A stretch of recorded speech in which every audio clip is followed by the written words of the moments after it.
Bismillahirrahmanirrahim. Allahumma sholli wa sallim ala sayyidina Muhammadin walhamdulillahi rabbil alamin. Ya, Ustazah memperhatikan ada yang tidak masuk?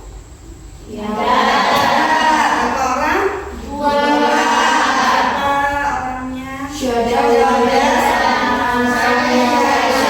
Oh ya, ayo 2 orang tidak hadir hari ini ya. Karena apa? Karena sakit. Sakit. Yang satunya? Pulang sama sakit juga. Ya. Ayo mari kita mulai pembelajaran kita hari ini dengan mengucapkan basmalah. Bismillahirrahmanirrahim. Semoga pembelajaran hari ini berjalan dengan lancar. Amin. Ya, baik anak-anak, minggu lalu kita telah mempelajari materi apa? Ya, para Diba? Kemarin kita membahas tentang otoritas jasa keuangan. Iya, minggu lalu kita membahas tentang Otoritas jasa keuangan. atau disingkat dengan OJK. Baik, hari ini lanjutannya dari OJK, yaitu Lembaga Jasa Keuangan Perbankan. Ya.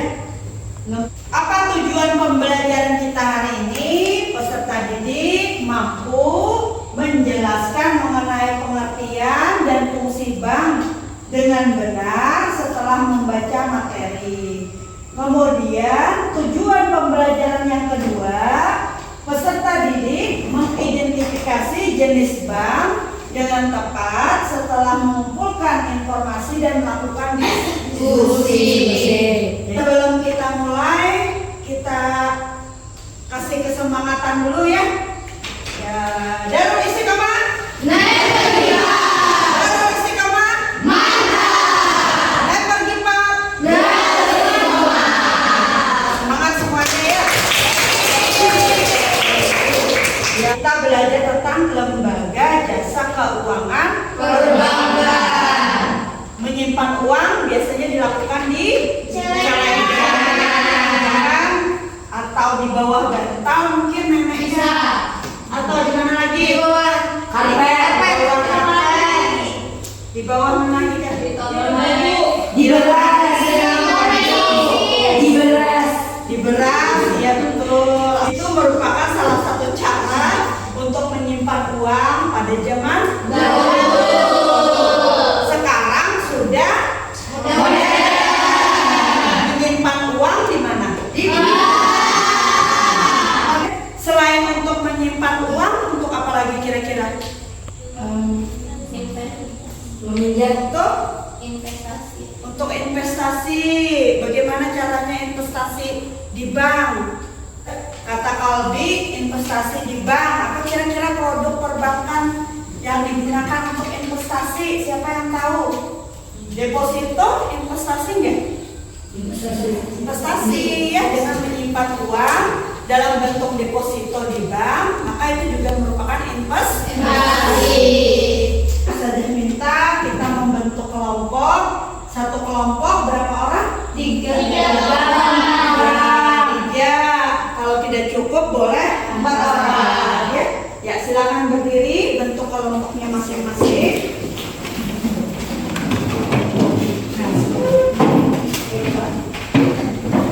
Kelompok 1, mana kelompok 1? Sini ya, kelompoknya Aura, kelompok 1. Kelompok 2, kelompoknya Baiti.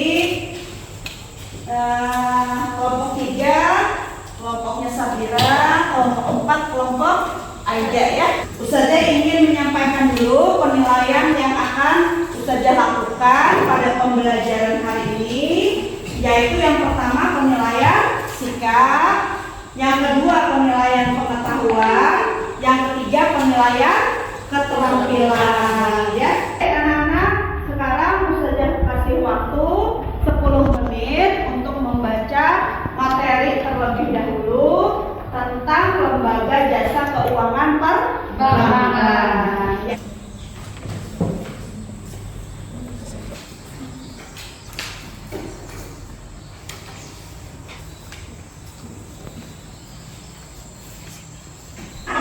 pengertian atau definisi bank itu apa? Siapa yang tahu? Silakan angkat tangan. Katakan para diga.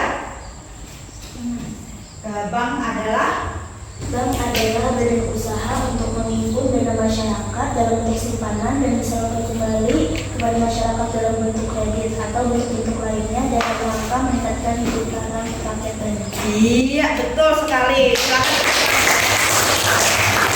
Kita sekarang membahas tentang jenis bank. Jenis bank itu ada 3. Siapa yang tahu? Oke, Aura. Untuk jenis bank ada 3, yang pertama bank sentral, yang kedua bank umum, dan yang ketiga bank kredit. Nah, kira-kira BI itu sama nggak fungsinya dengan bank umum? Beda. Bedanya apa kira-kira? Jika Bank Indonesia atau bank sentral tidak menerima pelayanan untuk masyarakat dan tidak ada campur tangan pemerintah karena mereka bersifat independen. Iya, betul yang dikatakan Aura. Bank sentral fungsinya sebagai penstabilan nilai rupiah, kemudian juga sebagai pengawas dari bank-bank umum. Ya, bedanya apa ya kira-kira? Bank umum, bank perkreditan rakyat dengan bank sentral. Apa kira-kira ya? Siapa yang bisa ya, Sabira? Bank Perkreditan Rakyat menerima simpanan dari masyarakat dalam bentuk deposito berjangka. Ya, jadi Bank Perkreditan Rakyat menerima simpanan dalam bentuk deposito berjangka. ya deposito berjangka atau tabungan. Kalau bank umum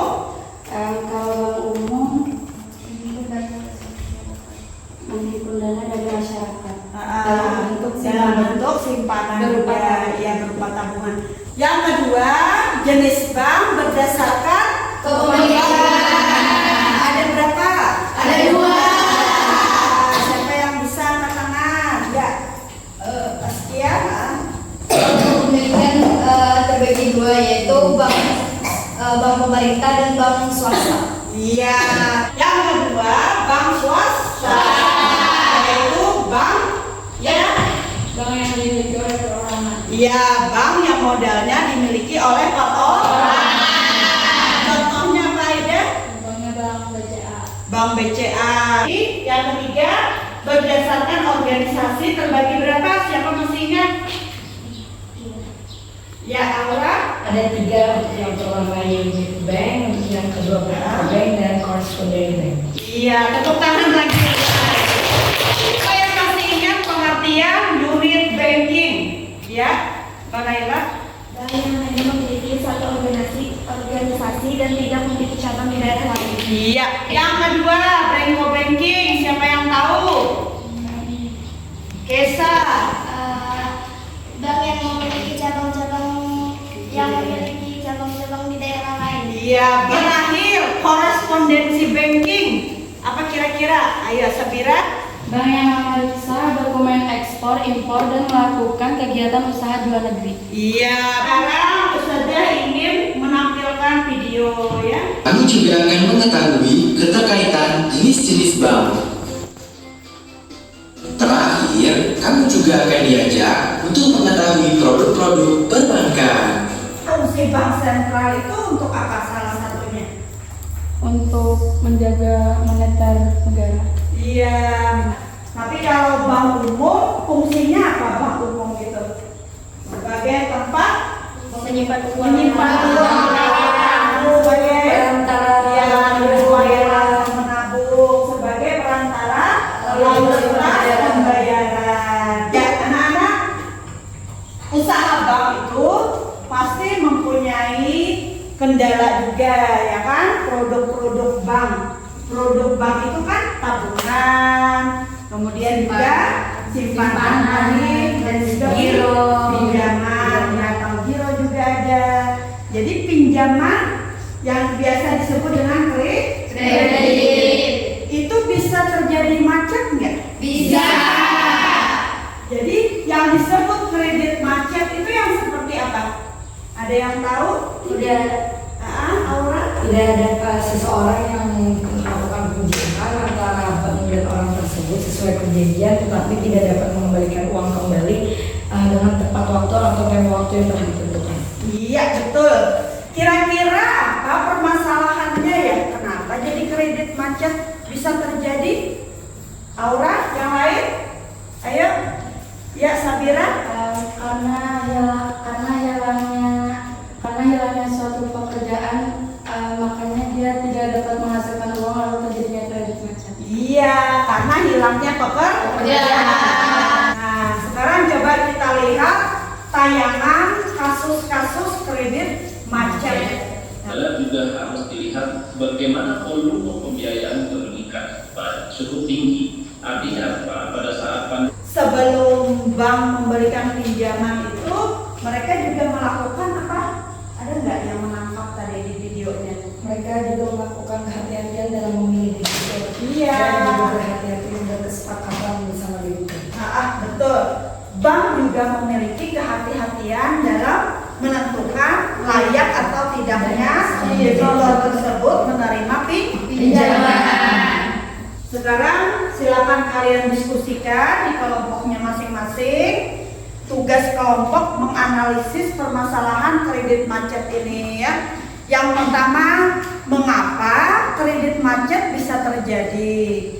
Kemudian yang kedua, bagaimana seharusnya pihak bank mengantisipasi hal ini agar tidak terjadi kasus kredit macet. Dan yang terakhir, apa solusi penyelesaian yang dilakukan pihak bank apabila menghadapi kasus kredit macet? Silakan kalian berdiskusi.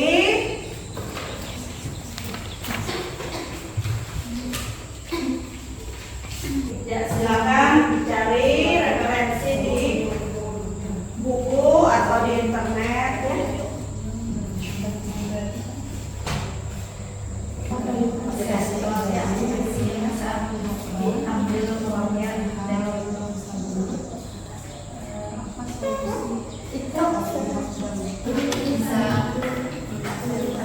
Apabila Suatu gaji yang menyimpan uang kan, menabung.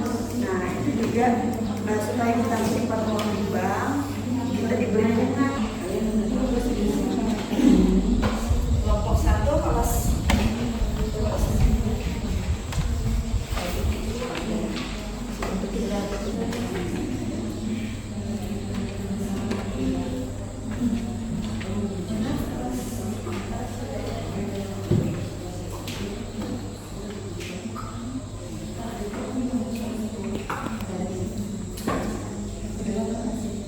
ya, kelompok 1 kelas, kelompok 2 bentar lagi ya, kelompok 3 kelas, kelompok 4.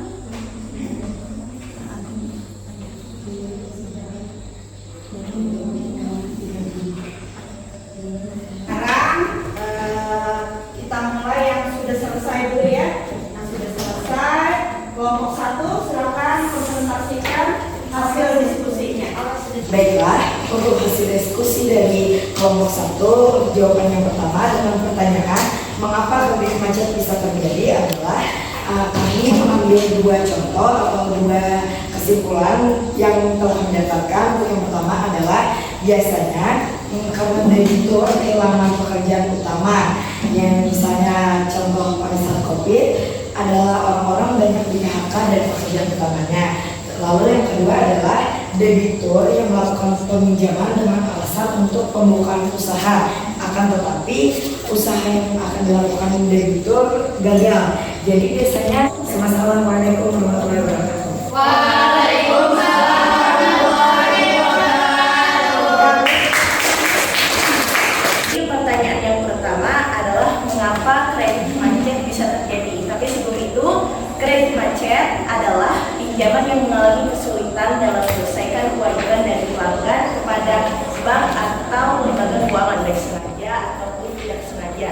Dan penyebabnya ada 3. Yang pertama, faktor debitur, yaitu tidak mempertimbangkan kesanggupan membayar secara tepat waktu. Yang kedua, faktor kreditur, yaitu kurangnya pengawasan dan kehati-hatian. Yang ketiga, faktor pemerintah, yaitu adanya kebijakan dari pemerintah yang menghalangi tingkat pembayaran. Dan pertanyaan yang kedua,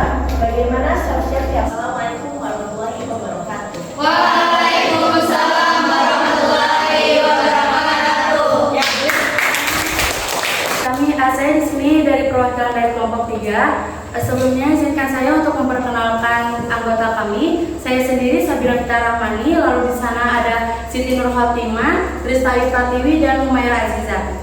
Di sini kami akan menjawab atas diskusi kami dengan 3 pertanyaan, yaitu mengapa kredit macet bisa terjadi, yang kedua bagaimana seharusnya pihak bank mengantisipasi hal ini agar tidak terjadi kasus kredit macet, yang ketiga apa solusi penyelesaian yang dilakukan pihak bank apabila menghadapi kasus kredit macet.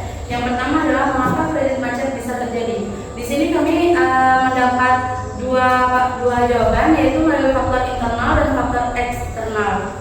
Faktor internal adalah yaitu kebijakan kreditan yang ekspensif, penyimpangan dalam pelaksanaan prosedur perkreditan, itikat kurang baik dari pemilik dan pengurus atau pegawai bank, lemahnya sistem informasi kredit macet.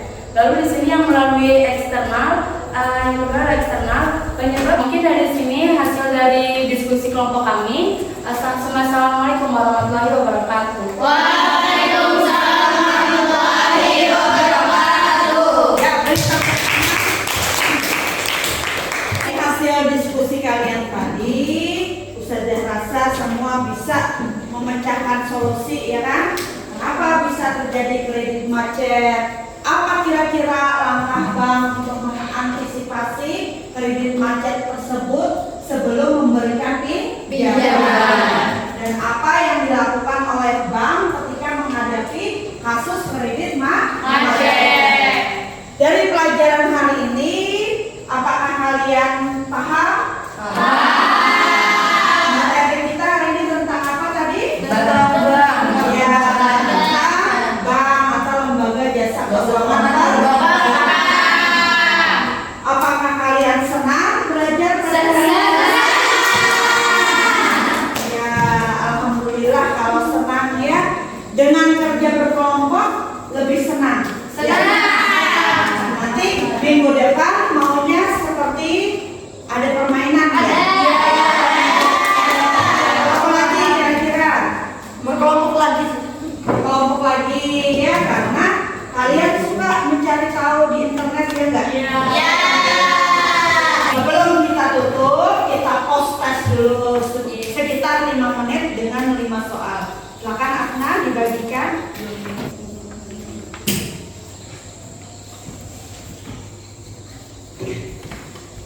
Tangan dikumpul.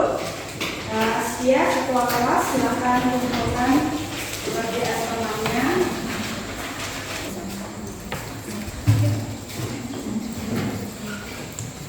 Baik, anak-anak.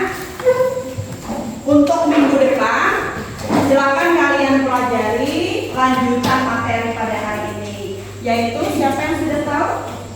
Apa materi minggu depan?